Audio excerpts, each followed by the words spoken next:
Israel says it has destroyed most of Syria's military capabilities, calling it a necessary step to prevent weapons from falling into the hands of terrorists. Meanwhile, President-elect Donald Trump is signaling the U.S. should not intervene militarily in Syria.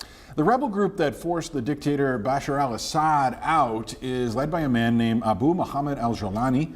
He has ties to al-Qaeda, including time spent fighting U.S. troops in Iraq in 2003, and later running a branch of al-Qaeda in Syria. It's the threat of Islamic extremism that kept roughly 900 U.S. troops in Syria. The mission in recent years to keep the high-profile terrorist group ISIS pinned down. This weekend, the U.S. military launched the largest series of airstrikes in months to do just that, including 52 B-52 bombers and other warplanes hitting those 75 ISIS targets.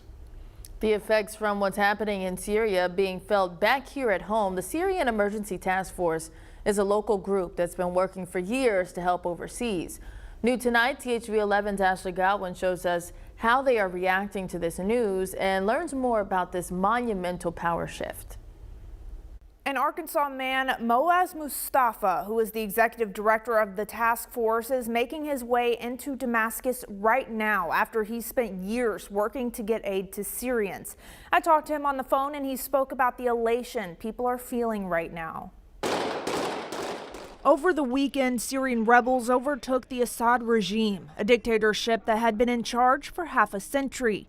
Now, footage shows celebrations of people as they look to the future. What's going on right now in Syria is complete joy. Arkansas is home to the Syrian Emergency Task Force, which has helped people affected by the dictatorship and unrest for years. We're excited. I mean, these are Syrians freeing Syria. That's a very important message. I think it was a surprise to many within the international community, the rapid speed at which the Assad regime fell. The Assad family has ruled the country since the 70s, with allies such as Russia and Iran.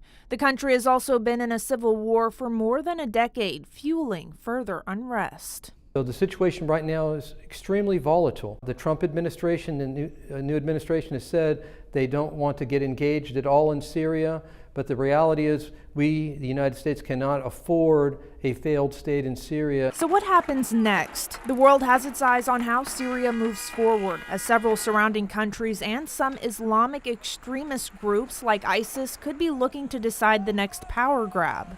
But the Syrian Emergency Task Force will continue to help provide aid and resources to the newly liberated country. I care very deeply about the Syrian people and what that means to the rest of the world when you can look outside of yourself and see that we all deserve, education, healthcare, rights, dignity, exactly. In Little Rock, Ashley Godwin, THV 11 News.